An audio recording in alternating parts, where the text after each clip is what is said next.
There's a strange thing that many of us do, most of the time without even knowing it. We stir chaos when life becomes still. Not because we're reckless or we don't care, but because chaos feels familiar. Peace, on the other hand, can feel like foreign soil to someone who's always known storms. Today, we're going to talk about this pattern, this hunger for dysfunction, and how to return to the sanctuary of stillness. I am Justin Gates. Joining me today is my co-host, Michael Perry. And you are listening to the new Ashla Podcast. So, Michael, good to see you, my boy. Right back at you. This axiom. This axiom, it's a good one. And the axiom that we're going to be focusing on today is when a lull is at hand, avoid the desire to resist this. Taking time to reflect and consider the knowledge, wisdom, and experience you have gained is a path to enlightenment. Before we move on, though, I want to make sure you guys are over there checking out our new website, newashla.com. And Michael's adding stuff in there. Every day we're putting more stuff in there. So make sure to check back every day with it. And sign up, right? We did have someone sign up today. So keep signing up. Yeah. Yeah, that made me feel good. A little bit. So this axiom, how did this axiom hit you when I first introduced it to you? Man, I'm gonna low at you. The way it hit me then isn't how it hits me now.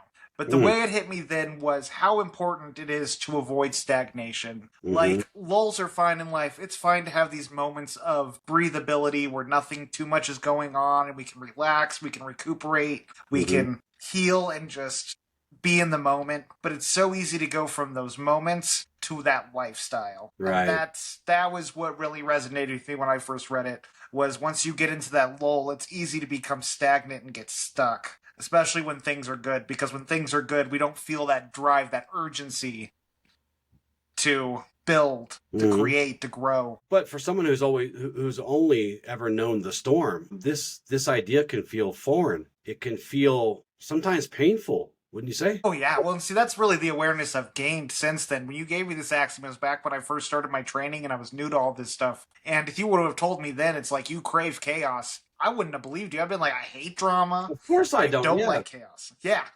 And it's like, lo and behold, it's like our nervous systems are wired to crave what is consistent, even if that is chaos, or we would rather have a familiar devil than an unknown bliss. Right. And so that's one of the areas I've struggled the most in my healing journey, especially as I've gained a healthy relationship, as I've worked on myself. There are moments where I'm finding myself searching for chaos, trying to stir things up and relive that feeling because I'm so used to my nervous system being on high alert, and that's just what's normal to me. And my mind, my unconscious, which is not mine to control, is wanting to help me fulfill what I know, which is chaos. Right. You find comfort in what's consistent in your life. And that sounds crazy. Sounds really crazy to say that. And it probably sounds even more crazy for someone to hear it when when we live in this kind of air of illusion. But you are what they say, you are what you eat, you are what you think, you become what you're comfortable with. And if you're not spending time growing or seeking new things in those moments where you have time to breathe and time to kind of just sit and chill out, it'll just be more of the same over and over again. So how does this axiom hit you now? Now it speaks to just as I have these moments, especially now that my life is full of a lot of busyness, when I have these moments where I can rest, I can recuperate, I can exist for myself, that I have to be mindful that idle hands do the devil's deeds, right? It's in those moments of stillness that I gotta watch that I'm not overindulging, like going out and drinking too much, or that I'm not trying to create a little drama in my life, because as much as I don't like drama, I crave that uncertainty, that roller coaster of emotion, those intense highs. And so I got to be mindful of when I do things and when I act, that I'm acting in alignment with who I am now and not the past that I once was. Yeah. And a lot of us do kind of push away these moments of stillness. We can't stand. That's why meditation is so hard for people. It's like, you want me to just sit still and do nothing? Yeah. You're really doing lots of things without knowing it, but yeah. And what this axiom reminds us really is this is an invitation to trust the quiet, trust the stillness, lean into it, not run from it. Because really a lot of us, and we're programmed this way, especially we're talking like modern society, where we start to confuse these peaceful moments, and they could be small moments or they could be, weeks or months, but we confuse those with stagnation. Use those because we've been conditioned to measure our worth, right? through movement or productivity or doing something, or we're looking for that next damsel to save or that next crisis to solve. Yeah. You don't grow very well that way, and that's not evolution. It's exhaustion. It's exhaustion, and we just disguise it as progress or growth. Wouldn't you say? Yeah. Well, I mean, I think at the root of it, it's as we're learning to fulfill our own needs, and we're so used to gaining it from external sources. Again, our unconscious mind trying to fulfill what we know and get our needs met. It's going to go into that autopilot of self-abandoning for the situations you expressed right there, where you're trying to fix things to find that fulfillment, to find that abundance outside of yourself, that purpose. Yeah. And it's easy to fall into that trap. I mean, I've been doing this journey for a while now, and I still fall into it quite often. I got to be mindful of it. I do too. These axioms are just as much for me as they are for anyone else. From time to time, I forget that it's okay to sit and rest and speak to my soul. Because really, when things are quiet and things are calm and we're still and we're at peace, that's when we talk to our soul. That's the best place, the best time to have that kind of one-on-one conversation. But then, of course, sometimes our ego starts screaming to you, hey, get moving. We got something to fix, or we need some drama, or we need we need a new storm. And then all of a sudden we find ourselves picking fights with people, or, micromanaging somebody or something, or we're just, we're doing the doom scrolling. Yep. We're looking for something to be pissed off about, or some spending kind of spending money, or, we just want to recreate that chaos, that storm. And why? Because chaos can feel like home when peace is unfamiliar to us. Well, one thing I got to add to what you're saying is, as you bring up meditation so often, the reason meditation is so important here is 95% of our thoughts come from our unconscious mind. Our unconscious mind is very much programming and not what we cognitively think about. And so if you don't give yourself that space to let your mind go crazy, to have it say, to just sit there and take it, your mind will talk to you whether you like it or not, and usually you will identify with it and you will act on it, which is why, like, if you're someone who's quick to jump to anger, you probably don't meditate a lot, and if you don't let your mind sort of show you its side of itself, you're going to identify with it and let it take you for a ride. Right. Same with spending or anything else. Right, because our nervous systems cling to what they recognize, what it recognizes, right? And not what is good. It doesn't know these things. Just knows what it knows, right? And if we don't spend time with our body holistically, then that's all it's going to know. It's just going to know the stuff that we have consistently fed to it, or in the environments we consistently sit in. So, like, if you grew up with a lot of tension, or, just arguing, chaos, whatever's going on, stillness might feel like a threat because it's completely foreign to you. We talk about validation a lot here. If validation came from fixing things, peace might not feel like a good thing, because it's like, well, I have nothing to fix, right? Yeah. Or I have nothing that validates me. I'm just sitting here. And really, this is self-sabotage. It's self-sabotage in disguise, not because we're broken, but because we're wired for survival, not serenity. Yeah. Our spirits are wired for serenity and for stillness and peace. Our bodies, which include our nervous system, not so much. But you can teach it that, can't you? Yeah. I mean, it's like, I hear that analogy of, like, our bodies are the same as they were thousands of years ago, where it's like our ancestors, what they needed to do was look for shelter, food, and water. Right. And now that that's readily available, our bodies are now looking for what the new form of survival is, which a lot of it is interpersonal communication and connections. It's purpose, it's fulfillment.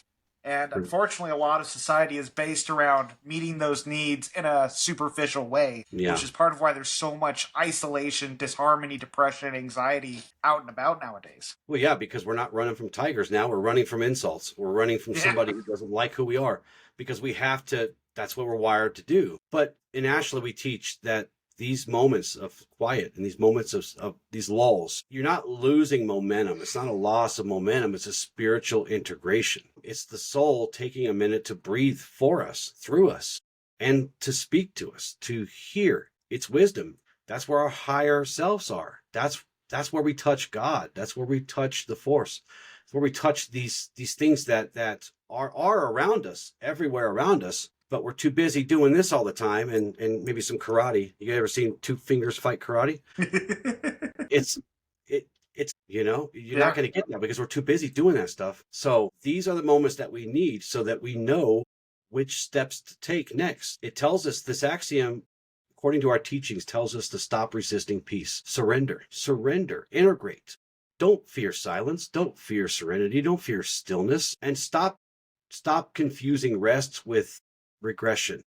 Man, ain't that the truth, though? I know for years, any time that I was not doing anything, and I was trying to do so much, I never got anything done. Those moments where I sort of just threw in the towel, I'm like, I need to just stop for a while. And it's I like would the cartoon guy whose like legs are all spinning, but he's not going anywhere. Yeah, exactly. Yeah. And it's just, I would beat myself up because it's just like, what are you doing? You're useless. You're not taking care of your life.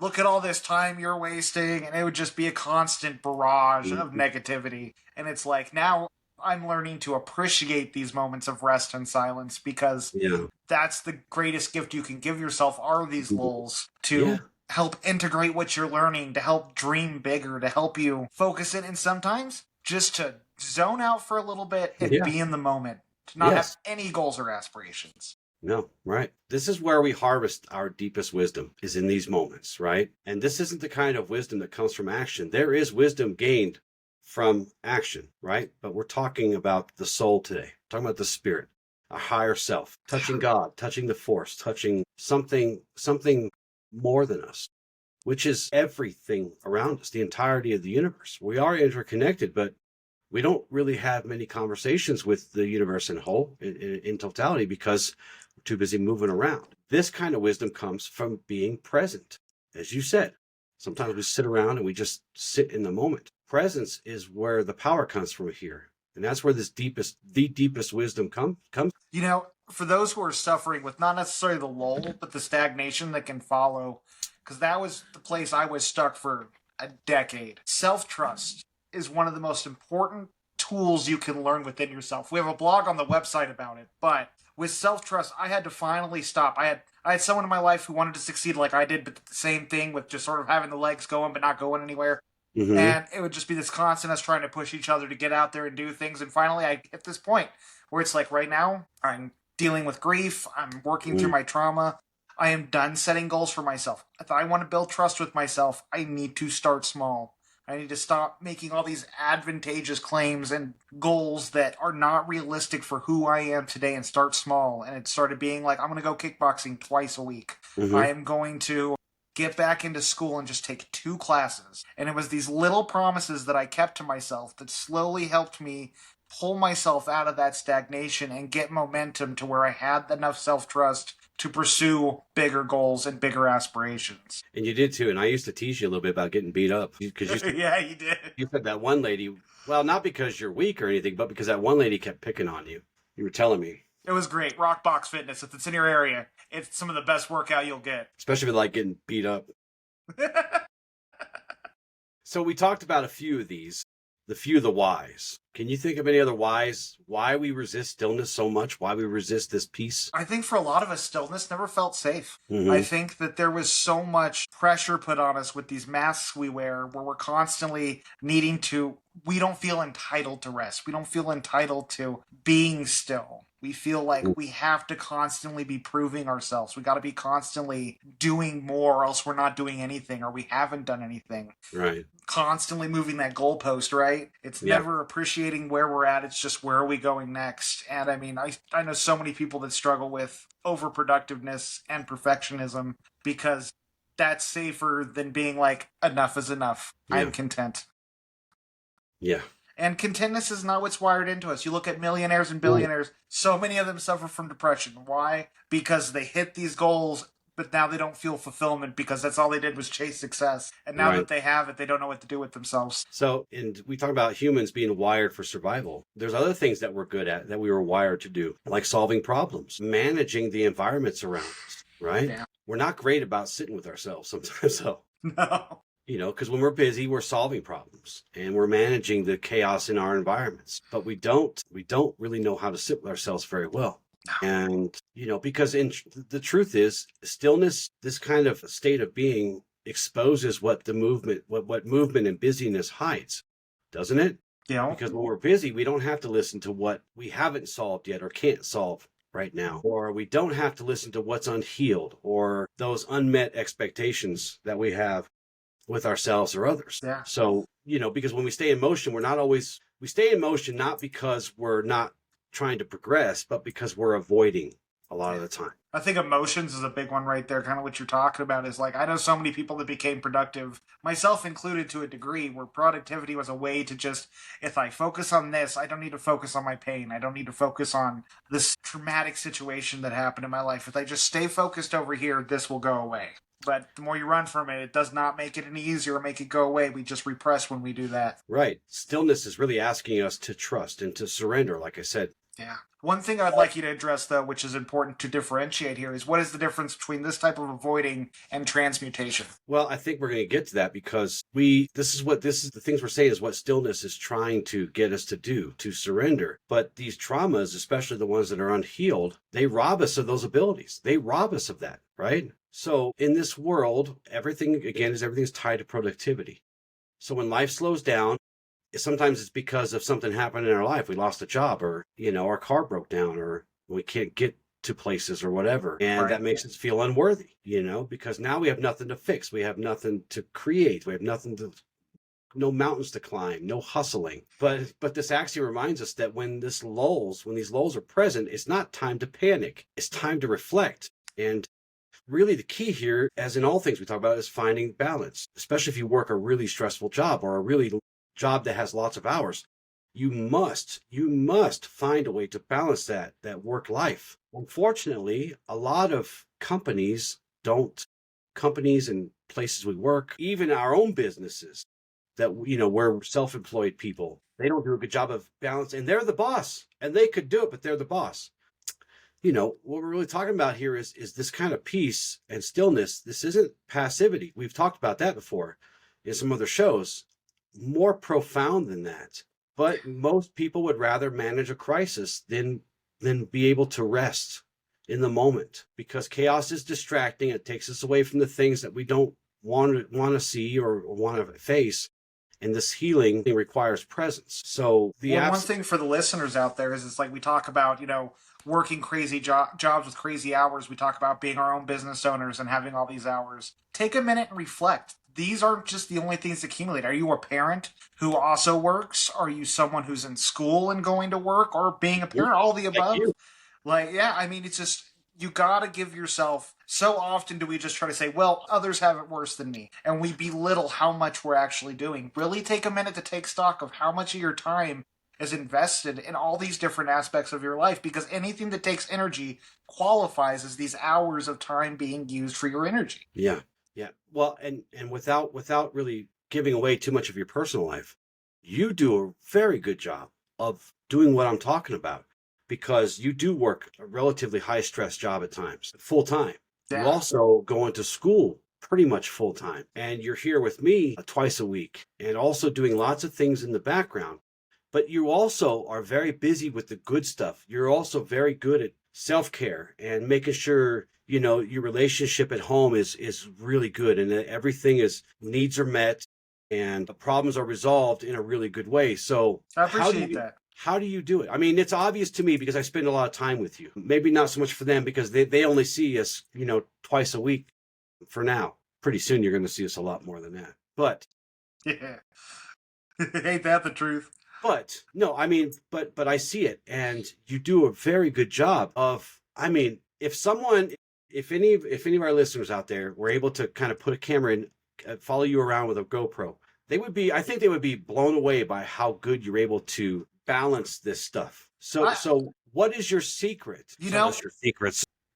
The best thing we can do is, we are creatures of habit. I don't care who you are, we are creatures of habit. And for me, the thing I have found the most beneficial is, I look at my weekly schedule, which is pretty consistent. We all have fairly consistent schedules. And even if your work schedule moves around, you usually have 2 days off.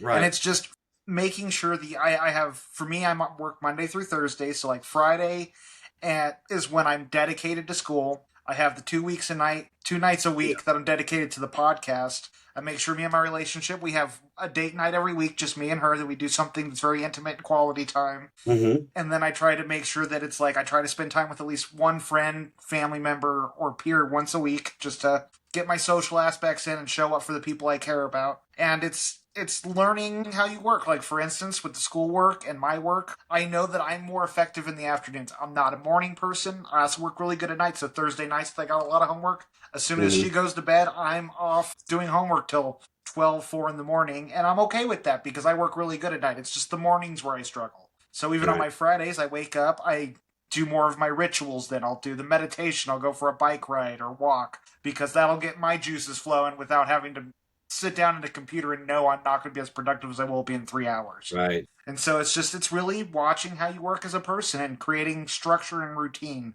because routine helps you get more into autopilot so it feels more natural and that you're not forcing change or pressure with the things you're working on. And that has been my saving grace.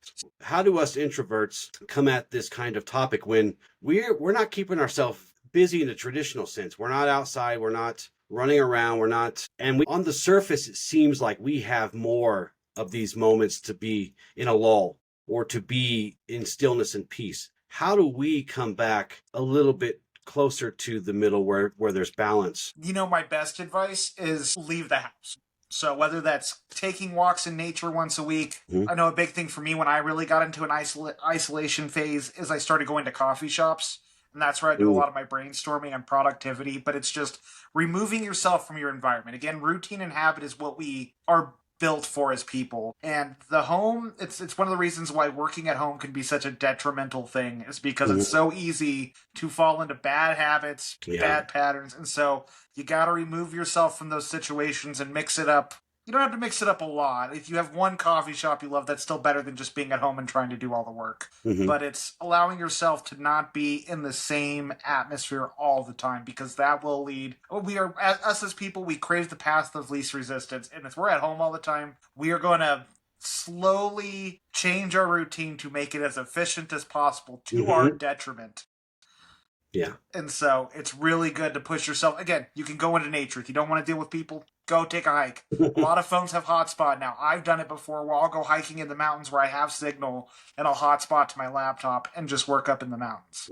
And I find that really therapeutic. This weekend, Allison and I, we went to work on our business stuff. That's where I was doing my blogs and working on a journal I'm working on. And we just spent 3-4 hours at a coffee shop and just worked on our own business stuff together. We didn't socialize or anything with anybody. We would look at each other's stuff and we're like, hey, what do you think of this? But on the whole, we were sort of just there and working. But it was a great atmosphere because we do struggle without the already routine times like my Fridays to be productive at home. So this next segment is right up your alley. We've talked a little bit about the nervous system. But this is where you really electrify the show. I know, it was a bad pun. Pun intended. So let's talk about the nervous system and why it resists this deep stillness, these lulls, this inner peace. Why do our nervous systems tend to shy away from this stuff? Man, it's to touch on what we talked about earlier, and it's about how we crave what's familiar. And it's like our bodies, when we're going through stress, it's more than just these emotions. It's hormones, it's certain patterns going on, heart rate and all these things. And it's like when we are in stillness, the hormone levels start to decrease. When we start getting to rest, our heart rate goes down. We start finding this peaceful normal. And if our nervous system is used to chaos, it is going to flare up and be like, hey, something is wrong here. Our nervous systems will do all they can to get us back into that area of familiarity. And even like we were talking about earlier with thoughts, that unconscious mind, half of what controls the thoughts you have, 75% of what controls the thoughts you have, is your nervous system. If you're feeling anxious in your nervous system, you're going to have anxious thoughts. If you're feeling sad, you're going to have sad thoughts. And you're anxious, when your nervous system is dysregulated, even if that dysregulation is actual peace and calm, it's not going to take that as that. We have to retrain our nervous systems to be comfortable, to know that safety is what we want to feel. I know it's like one of the references I always use in like attachment theory is it's like you want to find relationships that feel boring to your nervous system because that's actual safety and security compared to feeling the high chemicals and the excitement we get in those crazy relationships that turn out being really toxic. It's actually our bodies now feeling scared and our life's in danger. But we're used to that. That's what feels exciting to us. And we got to learn. Go ahead. But it's not because we want to suffer. No. It's not because we want to, because we do want peace. We do want safety. We do want security. We just our bodies don't recognize it as being safe. Well, and it's like one thing we talk about compartmentalizing and how there's energy stored in the body from repressed emotions. This adds to the stress of the nervous system, the amount of cortisol you're releasing on a daily basis. And as you're as you're getting into the healing and starting to release some of this energy and these levels go down. I mean, again, what this axiom is telling us is we get into these lulls where we start trying to stir the pot a little bit, trying to reactivate some of that chaos in our lives, that excitement. And again, we don't do it consciously. We don't even know we're doing it 9 out of 10 unless you learn to look for it. This is just our unconscious mind, which senses something's not right. And so it starts spitting thoughts at you. Just, hey, maybe you should go have a drink. Hey, maybe you should go do something stupid. And again, it's not, it's not something talking to you. You think it's you. Let's go shake things up. I always look at the unconscious mind. Fight. Yeah, right. Just punch him in the face. See what happens. It'll be interesting. But it's like I always think of the unconscious mind, especially when it comes to addiction, which this is an addiction to your nervous system. We all suffer from addiction, and we are addicted to a certain state of being. And the way the unconscious mind works for addiction is it's like a wolf in sheep's clothing. Hey, I'm not going to have a drink today. And it's like, Will, I'm going out today. You know what? I'm going to be at a restaurant. I'll have a drink. You have the one drink. Then it starts whispering more. What's another drink? Then you have that second drink, and you start to leave, and you're like, well, I've already drank it tonight. Screw it. I'll get a 6-pack. And it's this slow thing your unconscious mind will do to bring you back to that stasis of normality. And you don't even realize it's happening until you already got your foot in the well. Yeah, and because we can understand the idea of the theory of stillness. Everybody out here can understand what we're talking about. It's just, we just become anxious in the practice of finding stillness and peace. Because again, the nervous system holds memory. I was talking about this earlier today, just kind of quickly. I've been going through some kind of, not health scares, but some health issues that I'm starting to realize that I may have neglected parts of myself. I know, bad, Justin. But we were talking about this as I was explaining some of those. And this actually came up because, without getting too far into it, I went and seen the doctor a few days ago. And they were just so quick to judge what was wrong with me. I mean, he was just snap judgments, just based on a few things that I was saying.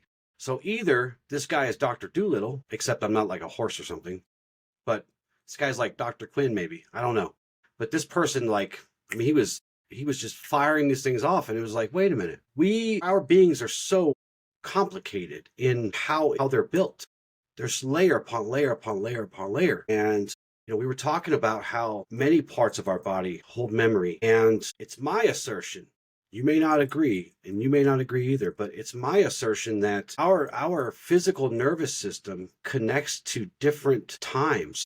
100%. Our nervous system in conjunction with our heart and with our gut, where there are neurological cells in our heart and in obviously our nervous system, in our spine, in the wires that kind of wire us together, right? In our nerves, in our gut. And it's my assertion because people seem to be born with trauma sometimes. It's just bizarre, right? Yeah. Like a person who has never experienced a thing has a trauma over a thing that they've never physically experienced. Well, it's crazy how much the genetics not genetics, but I mean, in pregnancy, they've done research that shows like mothers who are dealing with chronic anxiety while pregnant, their babies will be asthmatic. Yeah. It is almost across the board. And there's all these little things that have to do.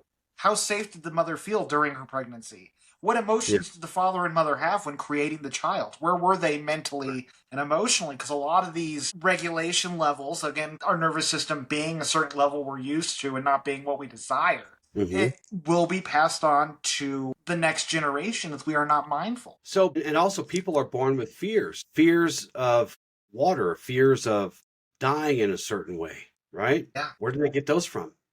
Their nervous system, their being is connected to something. Now, there could be an argument made for past lives. There could be an argument made for they are just tapping into the whole and latching onto something that is interconnected, because everything's interconnected, even well, also fear. Times into nature versus nurture, right?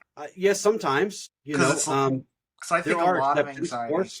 Sure, but and I know this is kind of getting away from some of the more scientific understandings of what we're talking about, but I'm not a very scientific guy. That's what you guys have Michael for. He's got that part, right?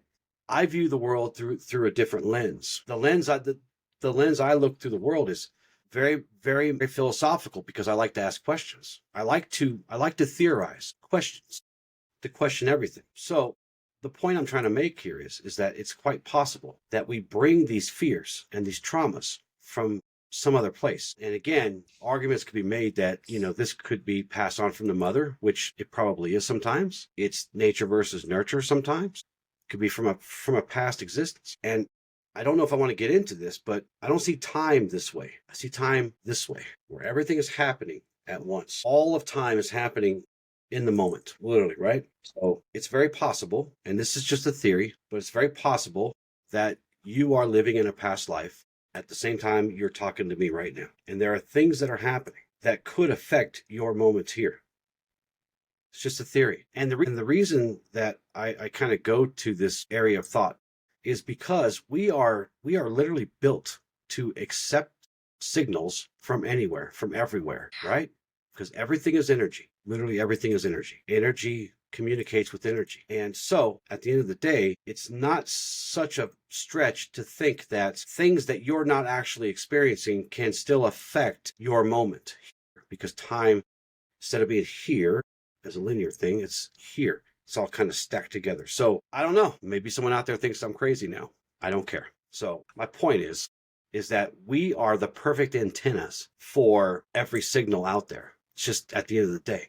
Well, I think often we pick up on the different wavelengths, the different things that are coming in through those channels. And it's just all about what we decide to embody, ingrain, to reflect upon, and to embody. That's why in the practice of Ashla, we're all about what?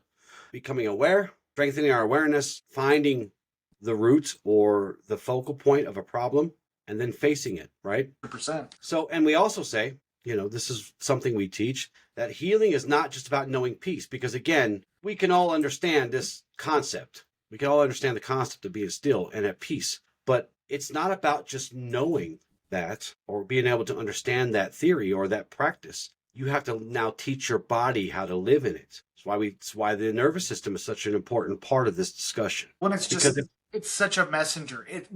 We neglect to understand how our nervous system works. Our nervous system will run the show every time. Everyone's looking for that magic pill, that quick fix, and that quick fix, that magic pill, is beginning to communicate, learning the language of the body, the language of the nervous system. So you can begin to understand the language. You can understand what are messages and what are actual threats. You can learn what is it you're chasing and what is it you're feeling. And the more we can get touch with that, I would say that our nervous system has more control over what the actions we take and how we show up in life than our actual minds do. So we're going to move along to the gifts of stillness. Stillness and peace, inner peace. Give us gifts. They're gifts to ourselves, right? What are some gifts that we get from stillness? The number one thing, clarity. The ability to see the bigger picture, to step away. Because the more we're moving, the faster we're going, the more those blinders come up and the narrower our focus gets. And so if we allow ourselves to stop, to expand our awareness, understanding, the insight that comes out of that is invaluable, because it's in those moments can we see not only all the pictures of what it is we're focused on, but all the pieces of ourselves. Because often we're just trying to push on through until it's over and we'll deal with the aftermath after it's done. Right. Think about your favorite RPG game. Mine tend to fall into let's go with Skyrim, for example. That was the one I was thinking. Where you do all these things and you jump and you fight and you do magic and you do all but really you're just acquiring experience points, right?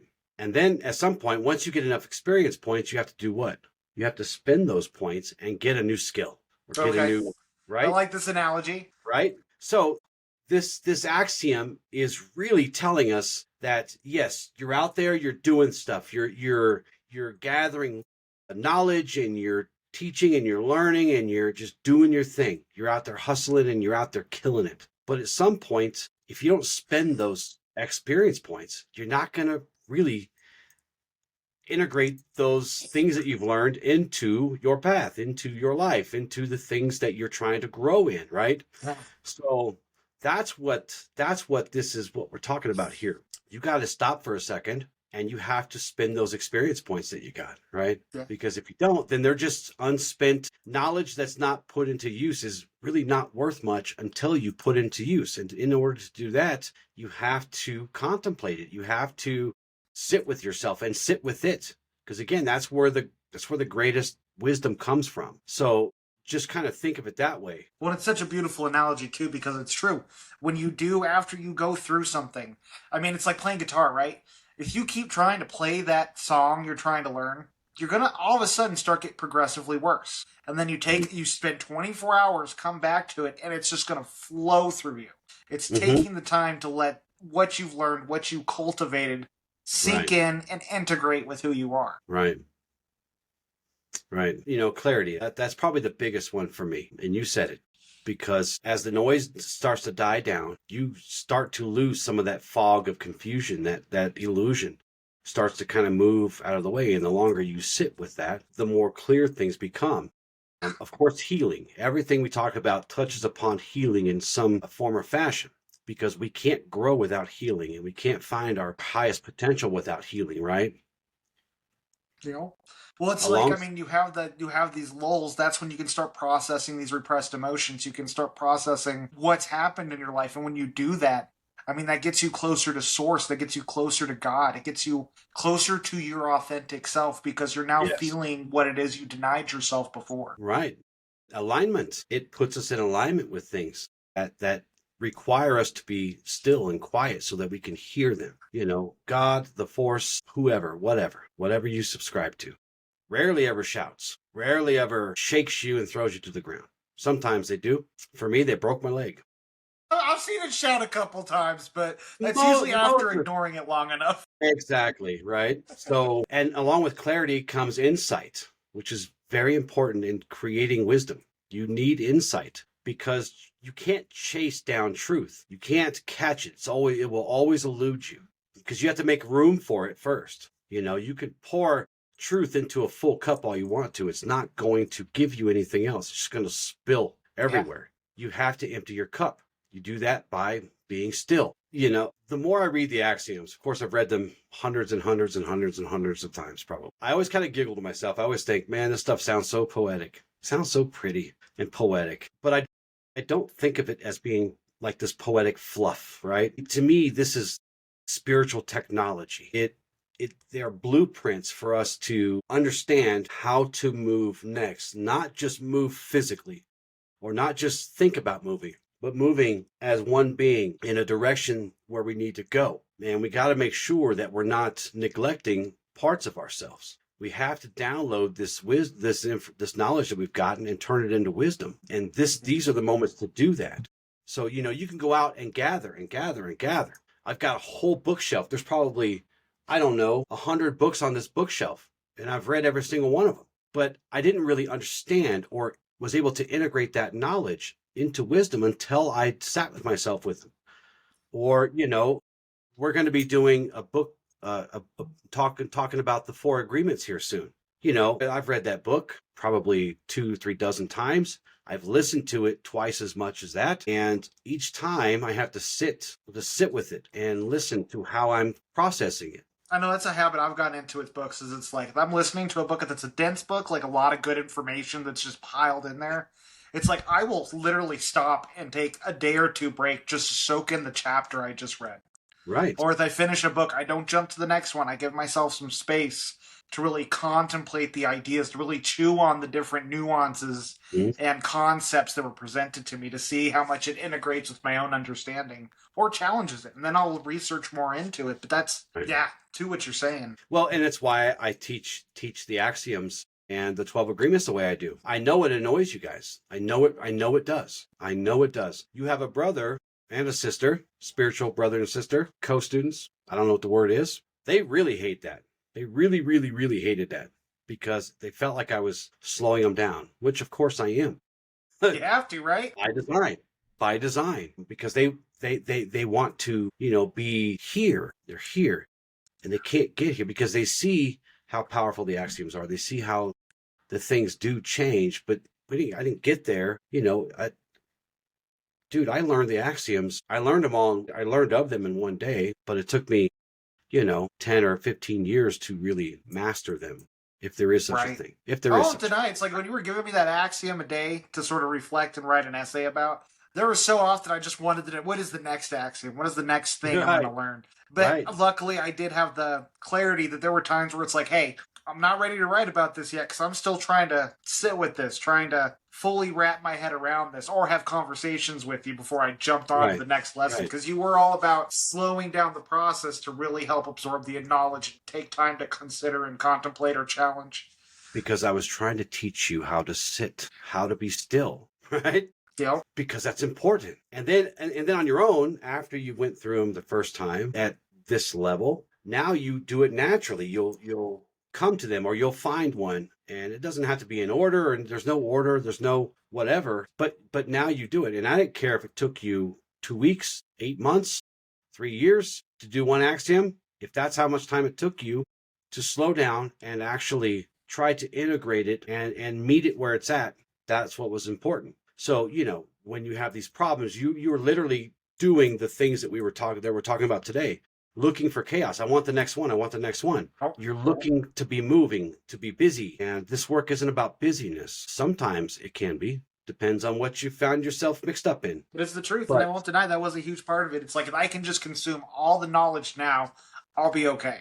And that's not how wisdom works. Right. So think back to an earlier time in your life where, you read all these books. You are, and I've said this before, I think, on the show, you are a walking, talking library of all of these kinds of things that we talk about, because you spent so much time just consuming. You had all these experience points, but they really didn't upgrade you or upgrade your skills, right? Until I grabbed you on the shoulders and I sat you down and I said, shh, just chill for a minute. Yeah. Chill. The universe breaking my spiritual legs, I feel. Exactly. Well, that too. But it's just like, okay, you know a lot of stuff, and that's impressive. But how did it upgrade you? How did it alter you? Give you a skill? How did it propel you along your path? And it doesn't until you integrate it, until you take this knowledge and transform it into wisdom, which is, I think, kind of touches upon the question that you asked me much earlier in the show. I didn't want to answer it then because we had to get to this spot where we're talking about, this is how you upgrade. This is how you take this spiritual technology and turn it into skills and turn it into something that you are now ready to take on the next thing and the next thing and the next thing. Because there's not just one mountain to climb. There's dozens and dozens and dozens, and probably and dozens more probably across other lifetimes. So true though. So, it's just really about, and some people are better at it than others. Some people will take a day with an axiom and say, yeah, because they already had other life experience that kind of, they plugged in and go, oh, got it. Because they sit with it and they sit with it and they kind of go, yep, all right, I'm on the right track. Sometimes the axioms don't teach them anything. Sometimes it just reminds them. So what kind of spiritual or other practices can we do to honor, to get the most out of these quiet moments, these lulls? So I'm going to give you a hard one. And this one is something that you got to have the right mindset to do. Silence retreats. Go into the mountains alone. No music, no nothing. Give yourself controlled stillness where you have no distractions and you have to be in stillness. They got silent retreats where you go with a group of people into the mountains and no one's allowed to talk for a week. And I know that sounds extreme and excruciating. That sounds awesome, actually. Introverts. Yeah. I will never forget getting to boot camp and then being like, cool, welcome to boot camp. You're not allowed to talk for 2 months. And that was just like, what? Vacation. I was so appalled. I was so mad. I was like, "Are you serious?" And we found ways to talk, but to the concept, like, we gotta give ourselves a distraction-free space. I heard this interview the other day that I loved, and it was this psychologist talking about how one of the reasons people struggle so much to have stillness is because we all crave single point thinking. which is, hey, I'm scrolling through videos. I am focused on this. I'm watching a TV show. I'm playing a game. I'm reading a book. I'm listening to music. All these things are so we have one area of focus because we don't want any of these protruding thoughts breaking into this single point and giving us multiple points to think about. Right. And silence, the reason so many people struggle with meditation, with silence, with stillness, is because that is the opposite of single point thinking. Your mind's going to have 100-point thinking, and you're going to feel crazy. No, the Indians practice this. Not the Native Americans, the ones in India. They like to do a week of no technology, no distractions, no talking, giving their mind the space to just vomit up all the crap that's been stored up there so they can get back to a state of peace. Yeah. Well, and people have a hard time not controlling or judging when they're sitting in stillness. Oh, yeah. They're trying to, it's hard for people to let their thoughts kind of move around like clouds or leaves in a whirlwind or on a stream, just a couple little visualizations. You will feel out of control. Guaranteed. And they can't follow those because it's like, what am I supposed to do? Just watch these things and let them be? Yes, that's exactly what you're supposed to do.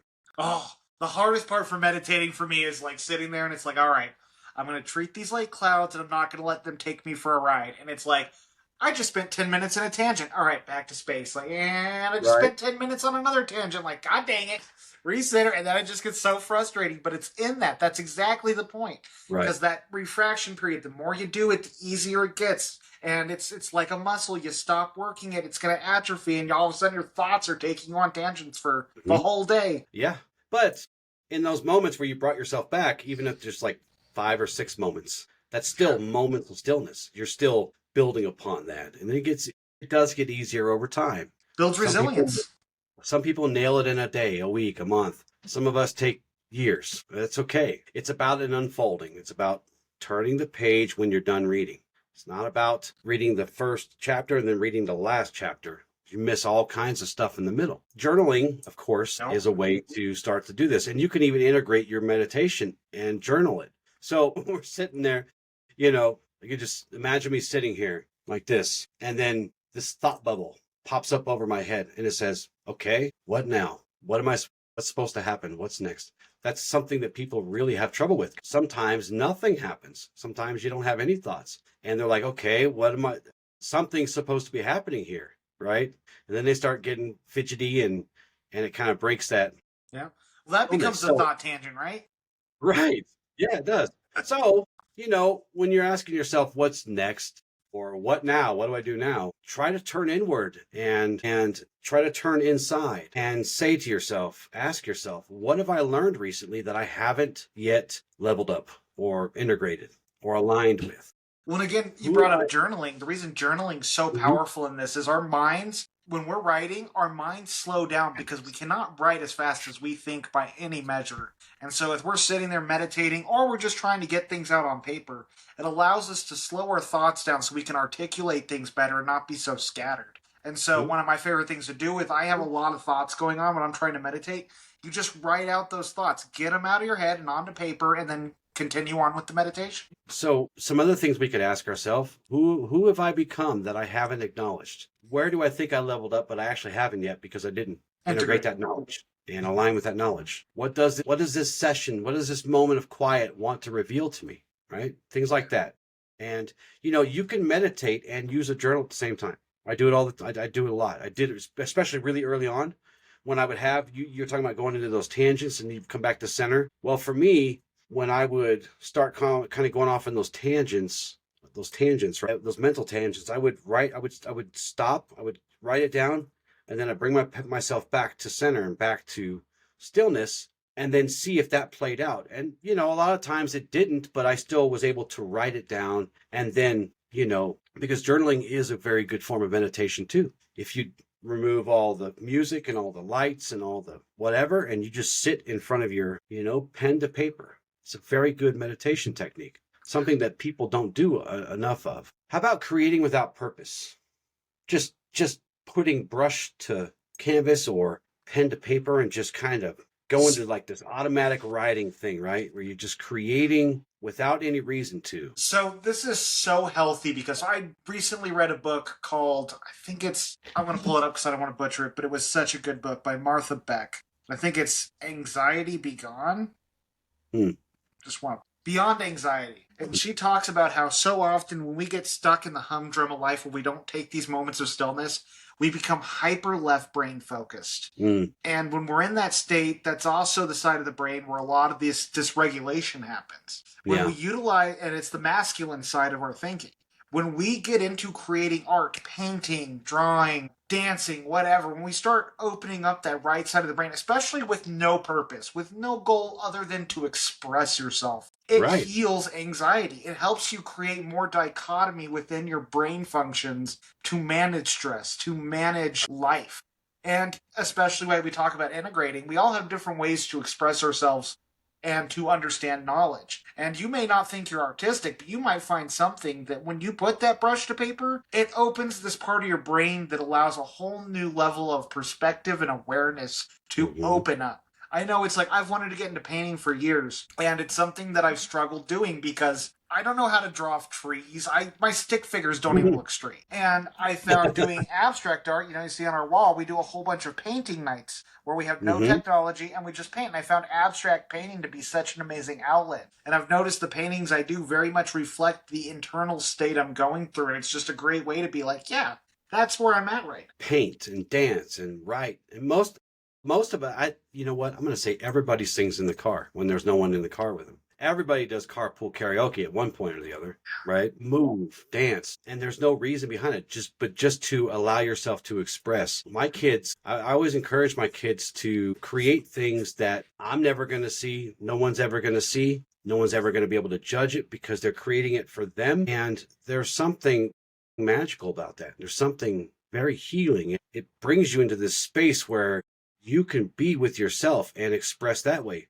Some of us aren't good at talking. Some of us are better at writing. And, we communicate better. Some people, if they have a problem with somebody, they'll say, okay, dear Michael, and they write you a letter instead of having a back and forth like we're having, right? There's nothing less about that. So if you have a hard time communicating verbally with other people, then communicate with yourself through writing. Communicate yourself through painting, through dancing, through moving. Allow yourself those moments.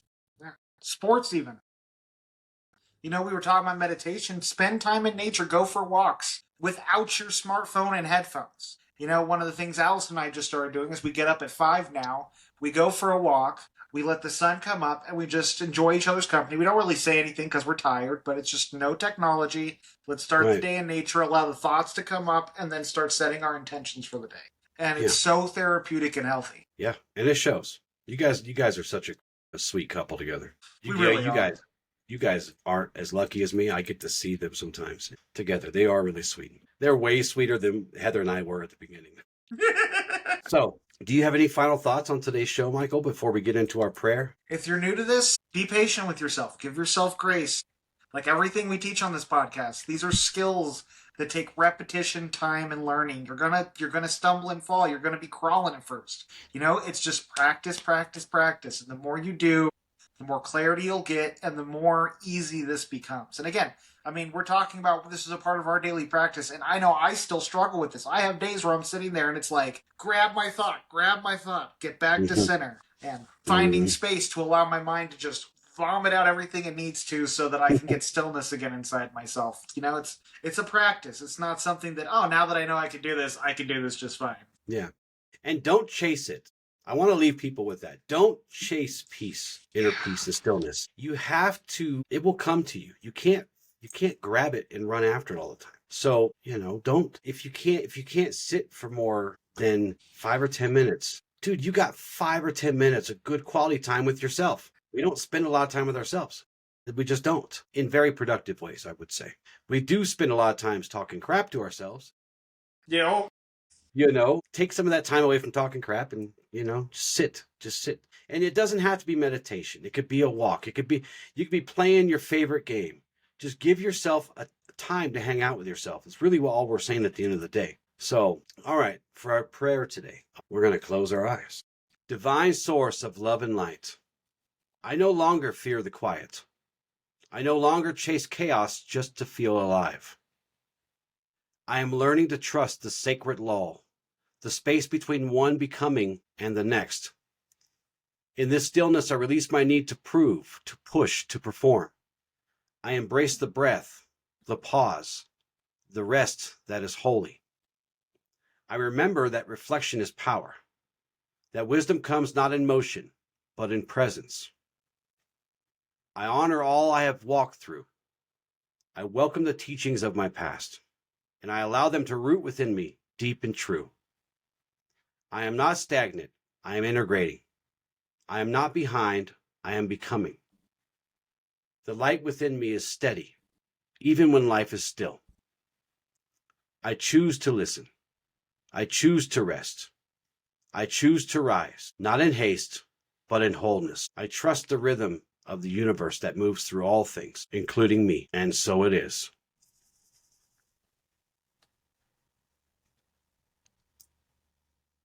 Our affirmations for the day. I am safe in stillness. I do not need to create chaos to feel alive. Peace is not foreign to me, it is my true nature. I release the habit of bracing for the worst. I am learning to receive calm with an open heart. So our exercise for today. I'm going to try to learn and practice how to return to stillness. And I put together the most simple thing I could think of. Try to sit in silence for 3 minutes. Just try 3 minutes every day. And when you have the urge to be distracted or distract yourself or to fix or to judge what you're seeing or what you're not seeing, or you get the urge to move around and want to do something, don't act upon it as best you can. Just notice it. Just accept that it's happening and try to bring yourself back to center. You can ask yourself things like, what am I afraid might surface if I let myself be still? Or what am I afraid I'm going to miss out on? That's a big one for most of us, even me. Sometimes I'm afraid that I'm going to miss out on something, right? If I'm locked away in my little papasan chair here. But it's okay to ask yourself these questions, but don't judge your answers. And just breathe. When it becomes uncomfortable, breathe. Just simple every time. And don't judge anything. Don't judge the fact that, oh my God, I have to breathe again. I must really be screwed up. No, you're not. You're not screwed up. You're a human being. And none of us like sitting still at first. So once you learn to trust rest, and once you learn to trust that stillness and that peace, it will become as familiar to you as breathing. So anything to add to that? I wanted to keep it kind of simple today. No, that was beautiful. I think this was one that calls for simplicity. Yeah, because there's a lot of complicated layers here. And the more simple we can practice, the better results we're going to see if we stick to them. And our journal prompts for the day. What do I feel when life slows down? What am I tempted to avoid during periods of stillness? What lessons have I recently lived through that I haven't yet reflected on? If I fully trusted the timing of my path, how would I spend this lull? Well, that's our show for today, because Revan thinks it's time to go outside of the office. No, we're done. So thank you so much for joining us today. We really appreciate it.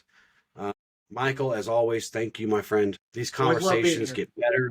They get better and better and better. And I think the student is the best teacher. Our favorite axiom shines through every time we meet and talk together in front of all these beautiful people. So until next time, with love and gratitude, ad lucem.